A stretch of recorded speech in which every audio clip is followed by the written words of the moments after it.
Bismillahirrahmanirrahim. Uhayyikum bitahiyatal Islam, tahiyatal ahlal iman. Assalamualaikum warahmatullahi wabarakatuh.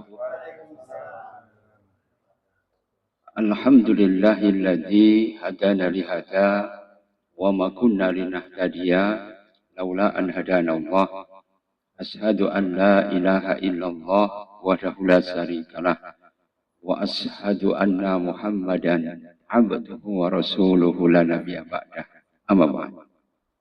Wa ya ayyuhal hadirun ma'asyiral muslimin, ikhwah fillah, azakumullah wa iyyakum. Alhamdulillah, segala puji kita haturkan kehadirat Allah Subhanahu wa taala yang telah melimpahkan nikmat yang luar biasa pada kita semua, sehingga insyaallah kita bisa thalabul ilmi dalam keadaan sehat walafiat. Salawat dan salam, taslim, moga-moga senantiasa terunjuk kepada Kanjeng Nabi Muhammad SAW. Mugi-mugi kita angsal sawatipun min yaumi hada ila yaumil qiyamah, insyaallah. Ikhwani fillah, azakumullah wa iyyakum, kita teruskan ya, dengan taujihat robaniyah dari Christian. Tafadhalukum. Kita lanjutkan pembahasan kita yang berkaitan dengan Ar-Rabbaniyun.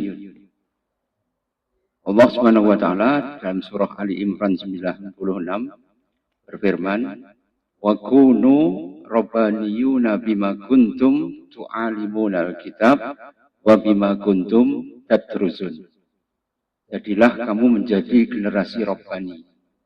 Apa yang dimaksud dengan generasi Rabbani? Ini bukan Rabbani jilbab loh ini ya.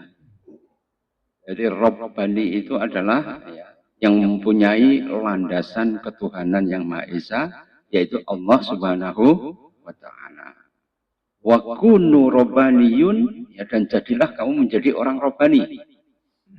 Dikarenakan apa? Bima kuntum tu'alimunal kitab, karena jenengan itu mempelajari Al-Qur'an.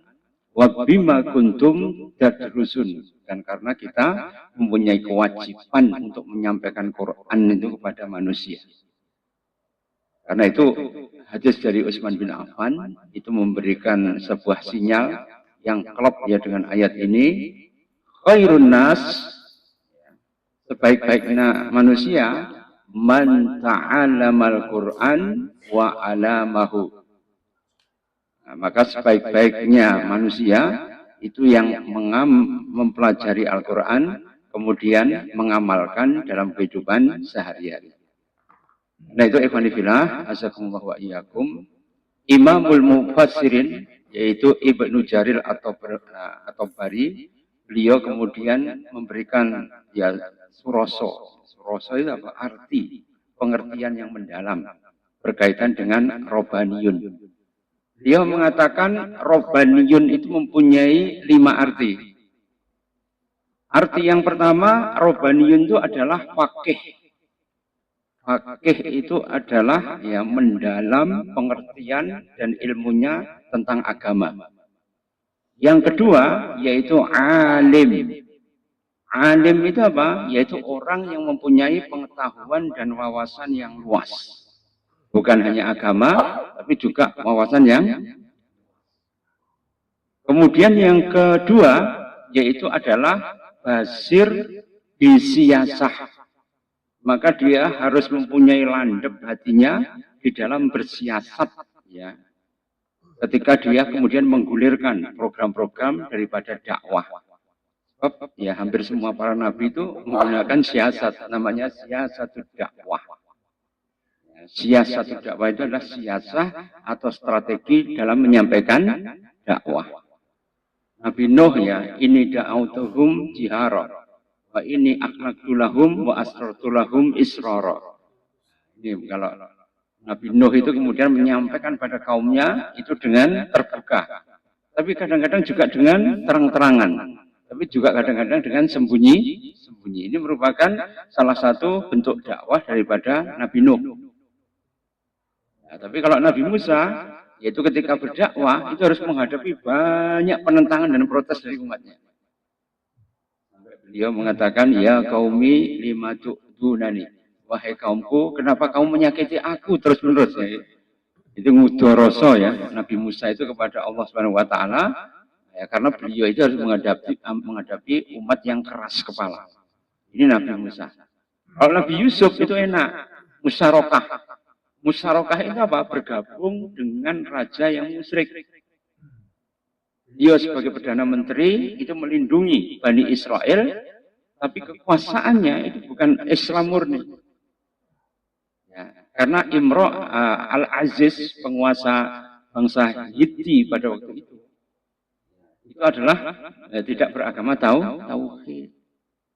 Jadi kita dicontohi sebenarnya. Jadi jangan kemudian ketika kemudian harus begini, begitu dan sebagainya, ternyata dakwah itu sesuai dengan situasi dan kondisi. Bisa pakai mauqif Yusuf, cara Yusuf, bisa buka pakai mauqif ya Nabi Nuh, juga bisa dengan mauqifnya Nabi Musa. Yang enak itu mauqifnya Nabi Daud dan Sulaiman, jadi rojo, Pak. Nah, tapi itu kan ya, diterangkan oleh Allah itu cuma sedikit. Yang paling banyak apa? Yang sering disinggung oleh Allah Subhanahu wa taala, Nabi Musa. Karena apa? Perjuangannya harus menghadapi bangsa yang bebal, protesan, keras kepala, ya enggak tanggung jawab. Nah, ini adalah bentuk daripada ya umat yang nanti kita dihadapi oleh umat Muhammad seperti tadi. Karena itu yang dicontohkan paling banyak yaitu adalah contohnya Nabi Musa. Ini adalah basir isiasah, yaitu harus mempunyai landep waskito, landep panggraito, ya landep ya sasmitaning kolbu, berkaitan dengan apa? Yaitu dengan siasat. Kemudian yang kedua yaitu adalah basir bitadbir, yaitu dia harus ahli menguasai tadbir. Tadbir apa? Rekayasa. Jadi selama ini kan musuh menggunakan rekayasa kan. Kalau umat Islamnya cuma dongo wah itu menyalahi klausul innallaha la yughayyiru biqaumin hatta yughayyiru ma bi anfusihim. Allah tidak akan mengubah nasib sebuah kaum sampai kaum itu juga akan mengubah nasibnya. Rasulullah pun ketika berperang pakai siasat. Caranya bagaimana? Ya, dengan menguasai sumur Badar. Jadi ketika berperang itu beliau langsung menguasai sumur Badar, sehingga di depannya sumur Badar harus berhadapan dengan orang Quraisy. Sehingga akhirnya apa? Orang Quraisy tidak mendapatkan sumber minuman. Kemudian beliau ketika berperang ya juga membelakangi matahari. Supaya apa? Matahari itu nyentrong sehingga musuh ketika berhadapan itu akan menjadi silau. Nah, ini diceritakan di dalam ya manhaj Haroki, ya sirah ya, yang berkaitan dengan perjuangan Rasul itu bukan dengan menggunakan insting, tapi menggunakan strategi. Demikian juga kalau kita berdakwah harus juga menggunakan strategi. Wasokro Akminoto itu memberikan pesan ya pada pengikutnya di Syarikat Islam. Beliau mengatakan harus semurninya tauhid, semurninya tauhid. Kemudian juga setingginya ilmu, tapi juga ya secerdik-cerdiknya bersiasat. Ini adalah prinsip daripada syariat Islam. Ya, tauhidnya harus murni. Kemudian yang kedua, ya itu harus kemudian ilmu itu harus tinggi, sama tuh alim, fakih tadi. Dan kemudian juga ya dia harus senantiasa bisa mempunyai daya dan kekuatan untuk merubah sesuatu dengan menggunakan siasat. Secerdik-cerdiknya menggunakan siasat. Ini adalah basir bitadbir, mampu menguasai ya engineering atau rekayasa. Kemudian yang kelima yaitu adalah qaim bi umuri ra'iyah bima yuslihuhum dunyahum wa ukhrahum. Yaitu adalah qaim, berdiri li su'uni ra'iyah, dalam rangka untuk memberikan pembelaan kepada rakyat. Ra'iyah itu rakyat. Rakyat itu berasal dari bahasa Arab ya, namanya ra'iyah. Wong Jawa ora iso ngomong ra'iyah menjadi rakyat. Jadi qaim bi su'uni ra'iyah bima yuslihuhum, untuk kemudian mencapai ya islah atau perbaikan dunyahum wa ukhrahum. Jadi antara dunia dan akhirat itu harus seimbang. Ini adalah arti daripada Robbani. Jadi Robbani mempunyai 5 arti tadi. Faqih, alim, basir, siasah, basir, tadbir, kemudian qaim, bisukuni, ra'iyah, bima yuslihuhum, dunyahum, wa ukhrahum. Ini adalah 5 arti menurut Imamul Mufassirin Ibnu Jarir ya, At-Tabari. Kita terangkan satu-satu ini. Yang pertama apa? Yaitu faqih. Faqih itu apa? Wa may yuridillahu bihi khairan yufaqihu fiddin. Barang siapa yang diberikan kebaikan oleh Allah Subhanahu wa taala, yufaqihu fiddin, maka dia diberikan kefakihan, kedalaman di dalam menguasai ilmu agama. Ilmu agama itu adalah dasar daripada orang supaya dia wala tufsidu fil ardi ba'da islahiha, supaya dia kemudian tidak merusak bumi setelah Allah menurunkan risalah untuk mengendalikan akhlak manusia. Jadi ikhwan fillah, menurut para ulama faqih itu terbagi menjadi 4. Faqih tok papat ya. Jadi 5 saiki jadi apa? Ya, cabang. Faqih itu apa? Menurut para salafus saleh kita, ya faqih itu adalah kalau mereka itu ayyar zukohu niatan sohihan. Kalau mereka itu diberikan rezeki, bisa berniat dengan ikhlas. Jadi kalau orang itu menuntut ilmu, tapi tidak dengan ikhlas, ya repot. Sehingga ketika kemudian dia menuntut ilmu, isinya cuma apa? Mengeluh. Sehingga ilmu itu adalah nurun, cahaya. Dan nur itu tidak bisa dipadamkan ya dengan berbagai macam ya mara bahaya, tapi bisa dipadamkan dengan apa? Maksiat. Kita harus hati-hati. Banyak penuntut ilmu yang gagal itu karena apa? Mereka terjerumus di dalam maksiat. Sehingga akhirnya tidak fakih-fakih akhirnya. Ngaji suwi tapi orang ya tidak fakih. Karena apa? Talbisul haqqa bil batil. Mencampur adukkan antara yang hak dengan yang ya, kadang-kadang kita prihatin ya, ada seorang ya ustadz atau seorang yang berilmu atau sohibul ilmi, ketika mereka memegang ilmu malah marah-marahi dugem. Ya, tempat yang subhat itu ketika didatangi orang itu pandangannya kan jadi lain kan. Ya. Bahkan itu harus ditabayuni dengan jelas. Misalnya saja, ketika Rasulullah itu pada waktu sore hari itu bertemu dengan Ummu Salamah. Ummu Salamah kan tidak pernah keluar ya dari rumahnya. Dia itu orangnya tinggi besar, hampir sak Rasulullah begitu, dan orangnya itu ya sangat cantik sekali. Dan ketika kemudian Rasulullah bertemu dengan Ummu Salamah, omong-omongan, ada 2 sahabat dari Ansor yang lewat, langsung melayu deh. Rasulullah langsung memanggil, ya fulan ta'al, wahai fulan, ya kesini semua. Rasulullah ya, sambil malu-malu, kamu jangan kemudian suudzon dulu bahwa Rasulullah itu kemudian bertemu dengan wanita ajnabiyah atau wanita asing. Ini adalah istriku, Ummu Salamah. Supaya apa? Dijelaskan. Sehingga keluarlah hadis, apabila kamu melihat sesuatu yang tidak beres pada saudaramu, ajukan 70 alasan sampai kamu kemudian bisa memvonis saudaramu itu keliru. Kira-kira 1 alasan saja, kira-kira angel apa enggak ya? Apalagi kalau mengajukan 70 alasan, ya baru kemudian dengan bisa menjustifikasi atau menuduh saudara.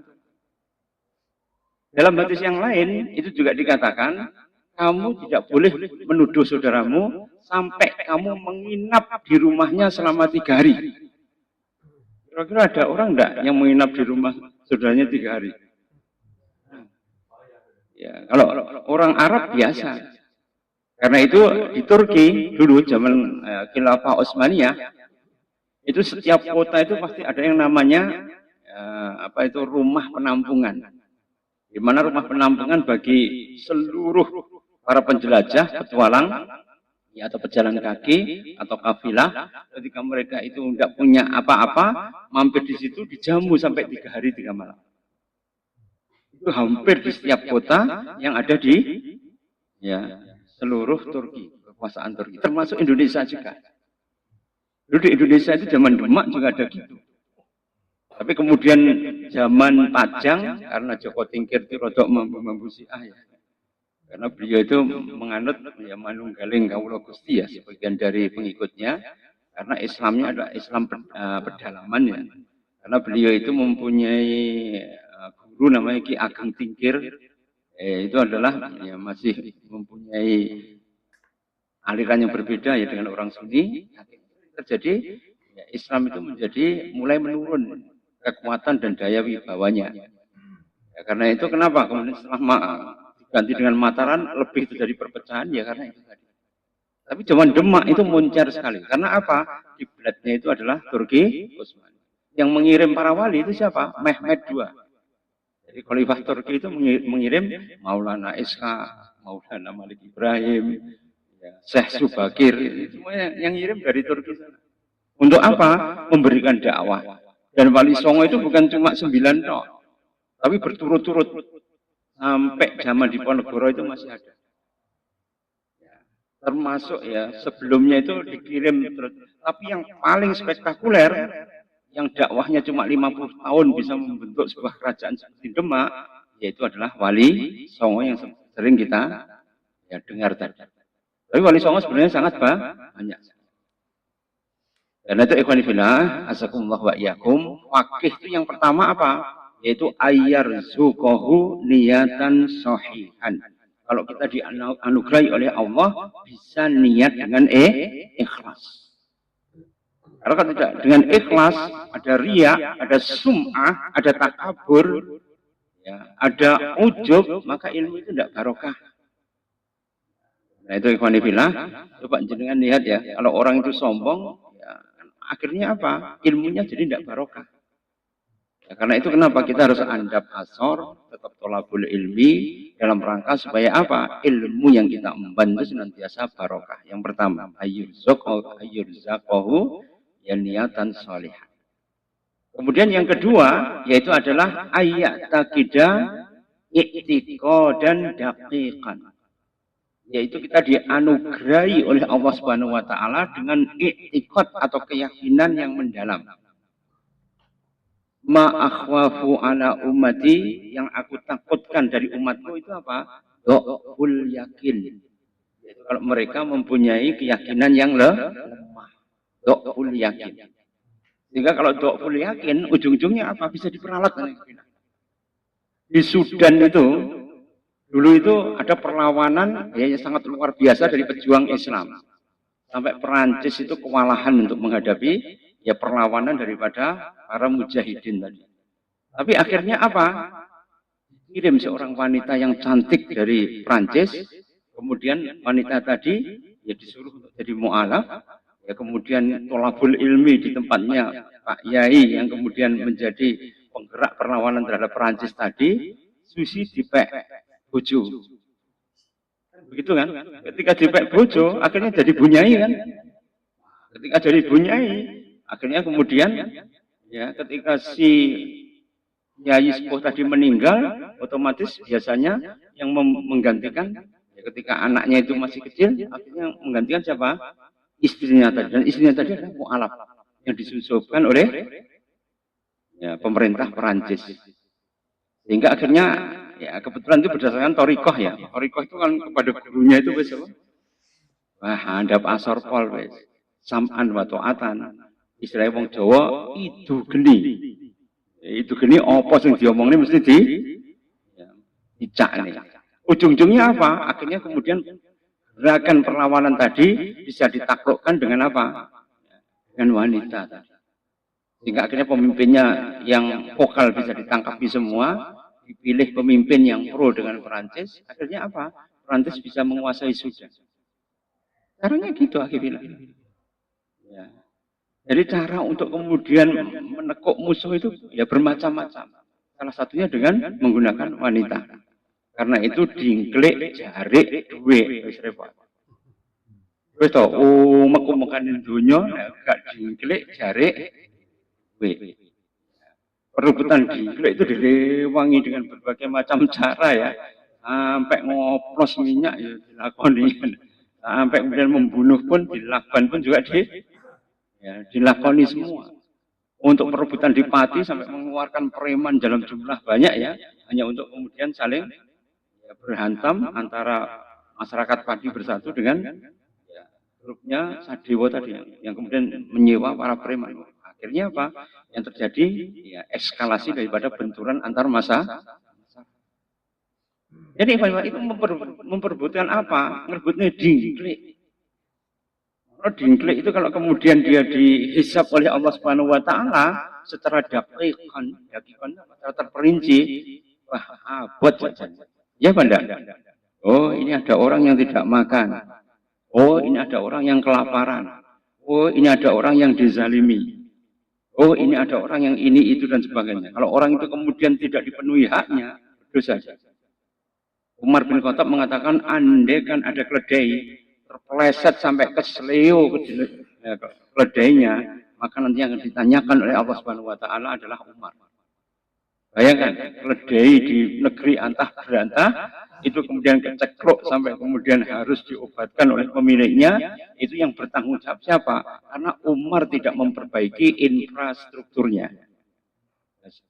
Sekarang kalau infrastruktur dikorupsi kira-kira terus berapa? Untung jangan nggak jadi pejabat. Ya, kalau jadi pejabat kan nanti akan dimintai pertanggungjawabannya dengan terperinci sekali. Alhamdulillah, ya cuma kerja, mulai. Kan nggak enak sih tanggung jawab. Ya Banda.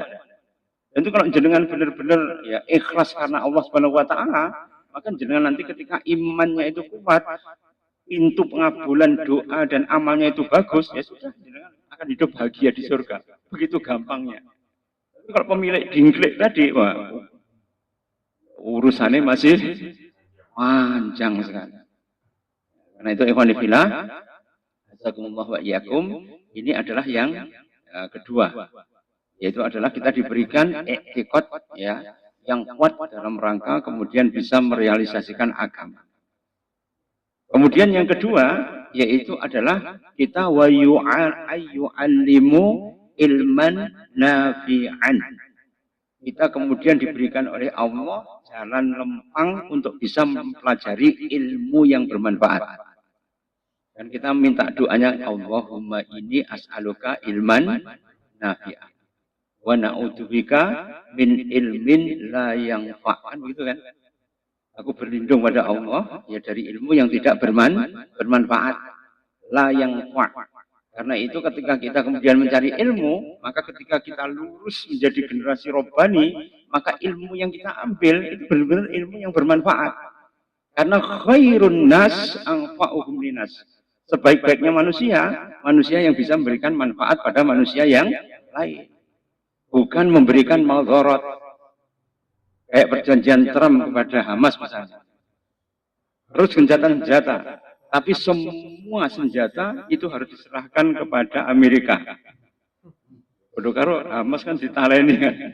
Ya Banda. Dan kemudian mandatnya diberikan kepada Tony Blair. Tony Blair itu kan yang ngerusak Timur Tengah kan ya Inggris tidak dulu, ya Banda.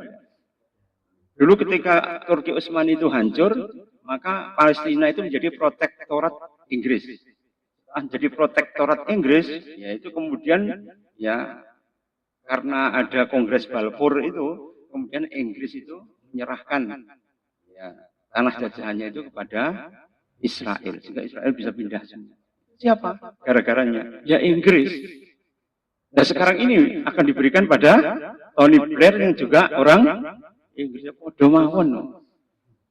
Ya, istilahnya apa? Pejuang Palestina ditaleni, kemudian ya orang Barat bebas untuk menguasai Gaza. Dia tidak mau.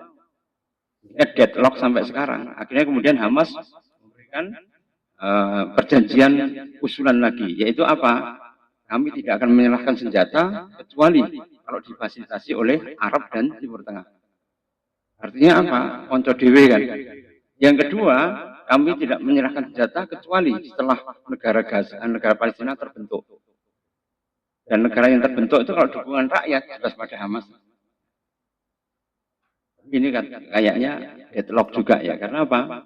Ya, ini perang diplomasi antara negara Arab dengan Amerika sampai sekarang sampai di situ. Sehingga ma'asyiral muslimin, inilah yang kemudian membuat kita itu ketika kemudian mempelajari ilmu, ilmu kita itu bermanfaat. Karena banyak orang yang belajar ilmu tapi tidak manfaat belas. Ya benar. Sehingga mereka ilmu yang bermanfaat ujung-ujungnya apa? Merusak.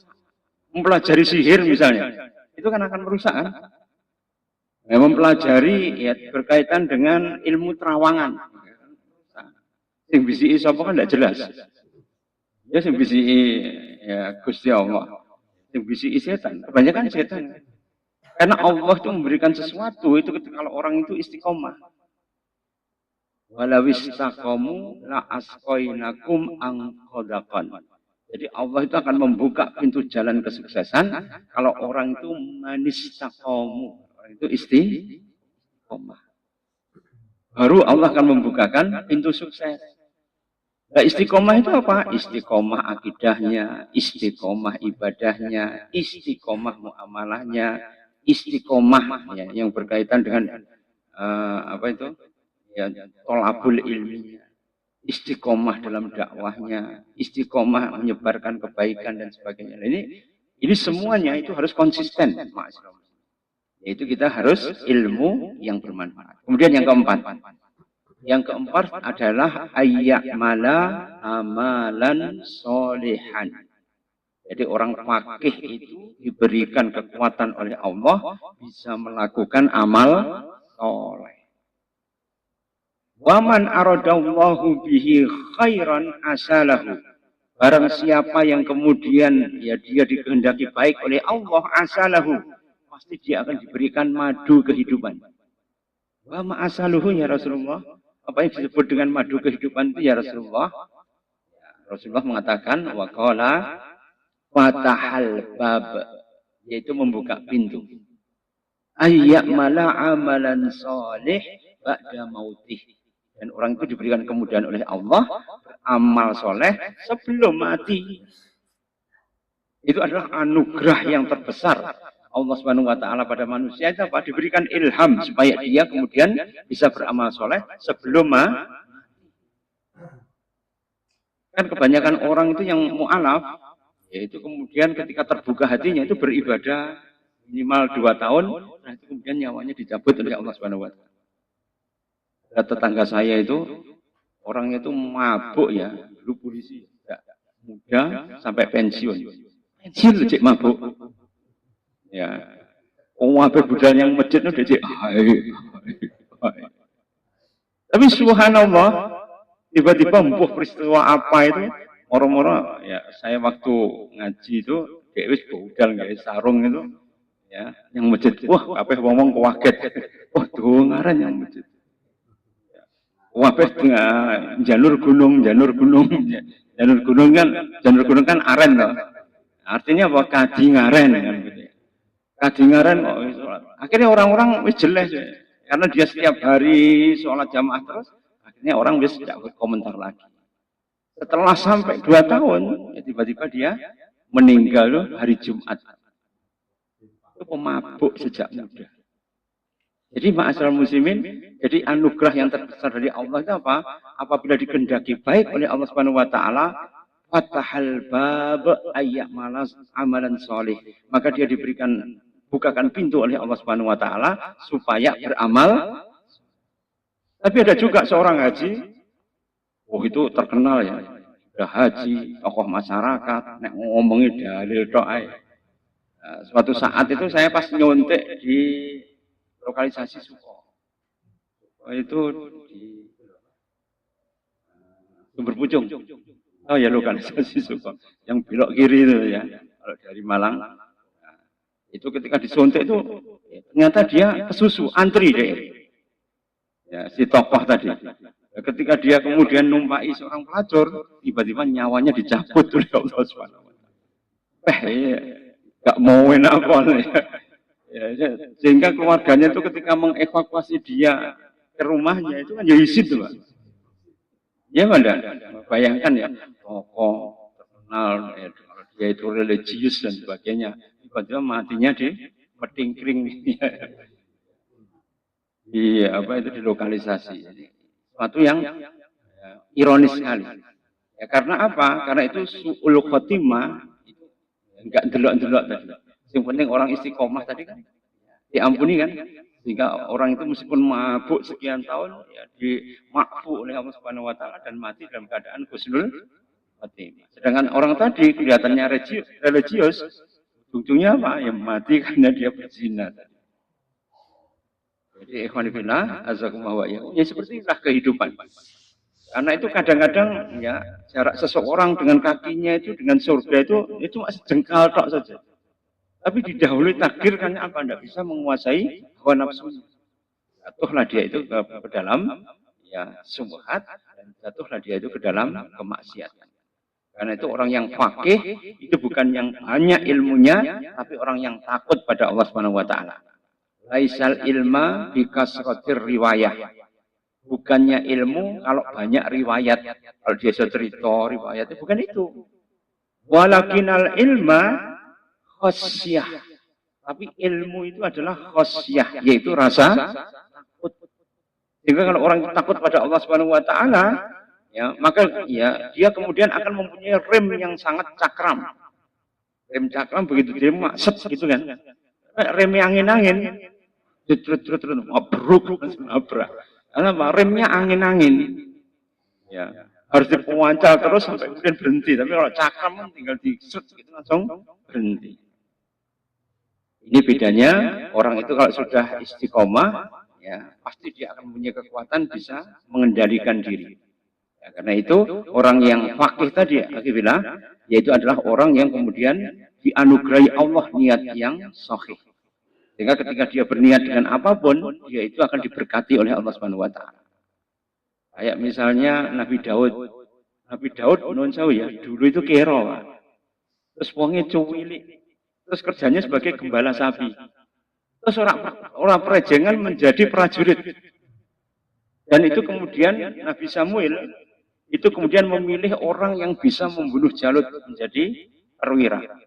Maka kemudian dianugerahi oleh Allah ya, sebuah topi baja. Kalau topi ini pas ya kepada prajuritnya Bani Israel, maka dia menjadi panglima. Apa yang maju untuk dipasangi dengan ya helm perang tadi. Kalau itu pas berarti dia adalah ya, panglima perang. Semuanya orang yang terkemuka dan kuat yang mampu mengemban amanah menjadi panglima dipasangi satu-satu. Tapi tidak ada yang bisa diurapi. Oh ya diurapi. Diurapi itu ya disentuh-sentuh. Kalau kita dibaiat gitu ya. Atau kalau di Kristen namanya dibaptis gitu ya. Ya, diurapi itu seperti tadi. Jadi ketika kemudian dipasang pada berbagai macam pendekarnya Bani Israel, belas ora enak sing cocok. Akhirnya kemudian Nabi Samuel ini sudah putus asa ya melawan Jalut. Ya, ngendikane Gusti Allah itu mesti ada orang yang bisa menolong pasukan ini. Tapi sampai sekian lama kok ndek enek panglima sing cocok, gagah, berani, kuat ya. Dan kemudian bisa menghadapi Jalut yang sangat besar, raksasa, senjatanya juga ngedap-ngedapi. Nah, ketika dia merenung begitu, tiba-tiba Nabi Daud itu ya menggendong ya anak kambingnya, kemudian menyeberangkan pada sungai Efrat. Kemudian Nabi Samuel mengatakan, bocah iman ya. Mengenek kambing yang kemudian dia tidak bisa renang, diangkat kabeh, digendong, kemudian dia nyebrang ke kali Efrat tadi. Berarti dia orang baik. Maka, ya gulam, wahai anak muda, kamu ke sini. Kenapa wahai Nabi Allah? Tak pasangi helm. Akhirnya kemudian Nabi Daud itu maju untuk dipasangi helm. Ternyata kok cocok. Pas. Ketika cocok dan pas langsung diurapi, dinobatkan di hadapan Bani Israel untuk apa? Dijadikan panglima perang. Lu kabeh nesu loh. Bayangkan ini gagah prakoso kabeh ya. Istilahnya kan fit and proper test ini ya. Kalau untuk menjadi panglima ABRI atau kepala staf ya, angkatan darat itu kan itu fit and proper test ya. Itu komisi 3 itu nduluk kabeh gagal kabeh sing gagah prakoso. Iki wong cuweking nun sewu socane kero kemudian awake itu kemudian orang dayani ya ndak pernah berlatih keprajuritan tiba-tiba diangkat menjadi perang, dan sebentar lagi harus berhadapan dengan pasukannya Jalut. Goliatnya kan bangsa Kan'an, bangsa raksasa kan, karena turunan daripada bangsa Samud, ya, yang punah, ya. Bangsa Samud kan dimusnahkan oleh Nabi Soleh, mereka pindah di Madian, dimusnahkan zaman Nabi Syuaib, mereka pindah lagi ya, di Syria, di Palestina, terus menjadi bangsa Kan'an. Paham ya ini ya? Mereka bangsa Arab, yang namanya Arab Aribah. Ya. Aribah itu apa? Arab asli. Gitu. Bangsa Ad, bangsa Samud, ya kemudian juga bangsa Kan'an tadi. Itu kemudian ketika berhadapan, wis dipasang, wis saimu maju. Ya, kan biasanya kalau perang zaman dulu itu antar panglima dulu kan perangnya. Kalau Nabi Daud disorongkan berperang dengan ya Jalut. Tapi Nabi Daud kan sudah diberi modal oleh Allah Subhanahu wa taala. Ya, Daud, ya ambillah batu tadi. Tadi ngomong, wahai Daud, aku batunya Nabi Ibrahim. Lagi kemudian, ya Daud, aku adalah ya batunya Nabi Yakub. Oh Daud, aku batunya Nabi Ishak. Wah, ya Daud, aku batunya Nabi Ismail. Oh, wah baik kabeh disebut. Akhirnya kemudian batu itu dikumpulkan, kemudian ya dijadikan senjata yang namanya manjanik. Manjanik itu pelintengan. Tapi pelintengannya Bani Israel bukan ini kayak pelintengan kita dari sawo itu bukan. Tapi diikatkan terus diputar-putar gini. Paham ya? Ada kainnya diputar-putar berarti lemparkan begitu. Itu namanya manjanik. Setelah itu kemudian berhadapanlah ya Jalut itu dengan Nabi Daud. Wah, disorai mbek pasukannya Jalut. Renek uang tuh Bani Israel. Oh diajukan wong cilik mentik kayak ini ya, berhadapan dengan raksasa gagah prakosa yang tinggi besar tadi. Tapi ternyata kemudian ketika Jalut mau menyerang oleh Nabi Ibrahim langsung dihantam dengan batu tadi, tembus kepalanya, mati, kemudian langsung dipenggal kepalanya oleh Nabi Daud. Selesai perangnya. Gak sudah perang campur. Karena apa? Panglimanya langsung mati. Orang bangsa Kan'an itu menganggap sing cilik iso matane apalagi sing gede. Kayak Rasulullah itu pernah mengepung benteng musuh itu selama hampir 1 tahun. Gak pernah kemudian istilahnya bisa tertaklukkan. Akhirnya apa? Oleh malaikat Jibril disuruh untuk mengevaluasi. Kira-kira ya dari para sahabat itu kurangnya apa? Ibadahnya bagus, sholatnya bagus, zikirnya bagus, maca Quran kenceng kabeh, ya sampai mendengung gitu ya, kayak dengungan lebah. Sing kurang apa? Jarang sikatan, jarang siwak. Karena itu oleh Rasulullah diajarkan kaum kabeh di hadapan musuh, kemudian siwak bareng, siwak berjamaah. Musuh langsung wedi, Pak. Wah, wong Islam itu ngedap-ngedapi kayu barang dipangan. Jadi siwak itu dianggap kayu, dianggap ya orang Islam itu makan. Kalau orang Islam sudah nekat begitu, mesti bahaya ya. Akhirnya kemudian mereka itu wes timbang ngadepi ini mau ngedan sing ngadepi wong sing mangan kayu. Akhirnya kemudian malamnya itu langsung mereka itu mengosongkan benteng. Rasulullah diberitahu oleh Jibril sehingga masuk melenggang kangkung tanpa perang. Hanya gara-gara apa? Wedi siwak. Jadi sunnah Rasul kalau nggak ada yang diterapkan, itu ternyata kemudian ketika diterapkan, wah ngedap-ngedap sekali. Ya, ini adalah gambaran kalau orang itu faqih dalam agama, kejadian yang kecil itu pun ternyata bisa mengalahkan musuh. Pernah juga suatu saat Rustum, tahu ya Rustum, panglimanya Persia, ketika berhadapan dengan kaum muslimin, pasukannya Sa'ad bin Abi Waqqas, itu kan menyeberangi sungai Dajlah kan. Sungai Dajlah itu lebarnya 30 meter, kemudian dalamnya berapa? 5 sampai 10 meter. Tidak satu pun bangsa Arab melewati itu mesti nggawa perahu. Nah, tiba-tiba pasukannya Sa'ad bin Abi Waqqas ini kemudian tiba di situ bingung ini. Pasukannya pada waktu itu cuma 4.000 sebenarnya. Sedangkan pasukan Persia itu jumlahnya berapa? 100.000.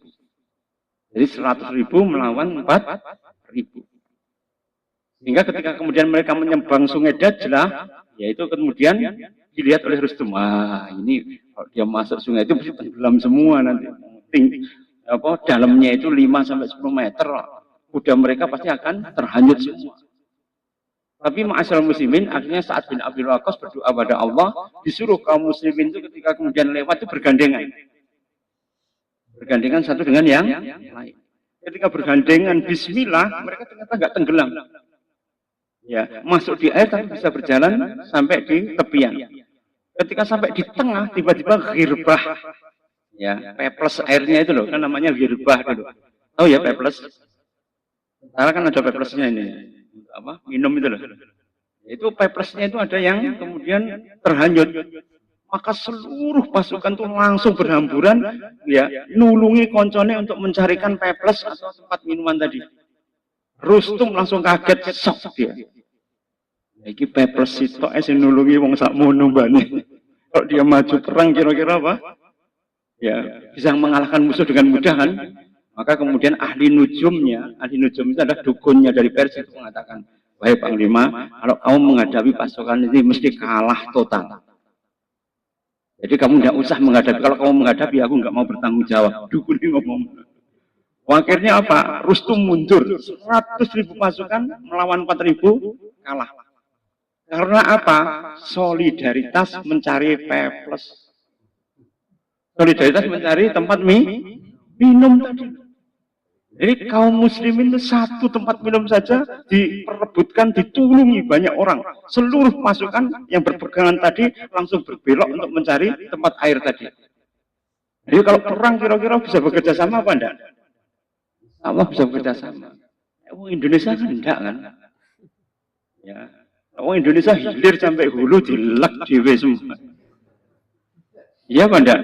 Kalau dia sudah menguasai itu kan sebenarnya apa? Monopoli. Koncone peternak misalnya ya, sini booming telur gitu, di Jakarta kalau ini, ya modelnya dengan apa? Mengimpor telur.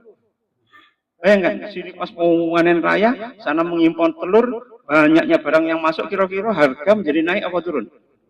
Turun mesti. Karena di Indonesia itu ketika panen raya, harga semua barang itu masih menurun. Karena apa? Banyak spekulan yang mengambil keuntungan dengan apa? Membuka keran ya impor. Termasuk juga bawang. Bawang terbaik di Indonesia kan dari Nganjuk itu kan. Begitu tuh booming banyak sekali. Tiba-tiba sak kontainer soko Cina langsung masuk semua. Harga langsung. Kira-kira dikotakin betul. Tidak ada solidaritas antara satu dengan yang lain. Karena apa? Nafsi-nafsi maksudnya. Karena itu isti'ab jama'i itu adalah kemampuan di dalam beramal jama'i antara satu dengan lain, nggak usah kemudian ditekan oleh yang namanya ego sektoral. Tahu ya ego sektoral? Ya, pengajiannya NU wakeh, pengajian Muhammadiyah didik misalnya. Akhirnya kemudian ketika pengajian banyak itu diireni. Bagi mesti karena ya kurang ubor rampene gitu. Akhirnya kemudian sajen ini dituampe. Akhirnya apa perang sajen? Ya apa enggak? Masjid sana, masjid sini. Akhirnya apa? Ya berlomba-lomba kemudian ya saling merebut pangsa pasar. Yang sebenarnya sing ngaji ya, oh ya antum bergini gitu. Sing ngaji kan ya wong-wong gitu itu aja kan? Ya apa enggak? Ya. Tapi kemudian mereka saling bendian antara satu dengan lain karena apa? Berebut pengaruh. Yang pengaruh itu sebenarnya akan membuat dakwah kita menjadi tidak ikhlas. Karena itu ma'asyiral muslimin, kalau orang fakih itu pasti landep pas kita nih, ketika kemudian dia niatnya tidak ikhlas, cepat mengikhlaskan. Wa man sahada ikhlasuhu bi qalbi faqadih taja ikhlasuhu bil ikhlas. Kalau hatinya itu melihat amalnya tidak ikhlas, maka sesungguhnya ikhlas itu mesti diikhlaskan lagi. Kira-kira ya, ketika melihat lagi ternyata tidak ikhlas, perlu diikhlaskan. Tidak ikhlas, diikhlaskan terus sampai mati begitu. Jadi kan memang berat kan untuk beramal secara ikhlas. Faqadih taja ikhlasuhu bil ikhlas. Maka ikhlas itu masih ya ihtaja atau kemudian masih perlu yaitu diikhlaskanlah. Sama demikian lagi bilang, ini yang pertama masih fakih. Kan ada fakih, alim, basir. ya bisiasah basir bitadbir, kemudian qaim bisu'u ni umuri ra'iyah tadi, maka kita masih membahas tentang yang fakih. Itu fakih itu adalah ada 4 tadi. Niat yang soleh, diberikan ikot atau akidah yang kuat, diberikan kekuatan untuk mendapatkan wawasan ilmu yang luas, dan diizinkan oleh Allah, diparingi palilah atau izin untuk bisa beramal soleh. Itu adalah fakih. Ada yang mau ditanyakan? Fadlukum?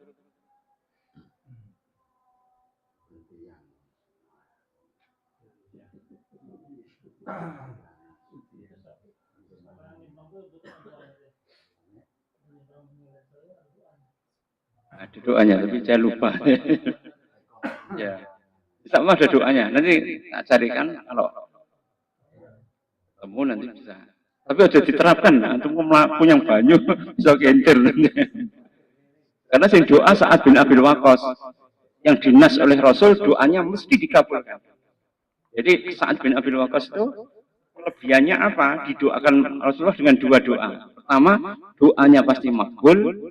Yang kedua, ya, dia itu setiap memanah pasti tepat sasaran. Jadi ahli manah itu adalah Sa'ad bin Abil. Doanya ini kemudian makbul lagi bilang. Dan 3 kali kejadiannya. Ketika menghadapi Rustum, ketika melewati sungai Nahrawan, dan ketika beliau itu menaklukkan Madain. Itu semua melewati sungai dan dia tidak tenggelam dan doanya sama. Tapi kalau nanti sudah hafal doanya, ojo diamali. Bahaya. Tapi nek kepepet boleh. Misalnya ada banjir, ada apa. Kan kita tidak puasa apa-apa, sudah mentok baru dibaca boleh. Tapi untuk jajal-jajalan tidak boleh. Itu jenenge akrobat.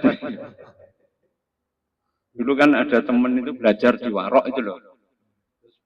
Dia belajar lembu sekilan. Dan dia kemudian yang jajal itu ya ditabrak kereta api. Dan ketika kemudian ya sudah berhadapan dengan kereta api, ternyata kereta api sudah mendekat, kok tidak menghindar. Kesamplok ya luka parah. Kesamplok.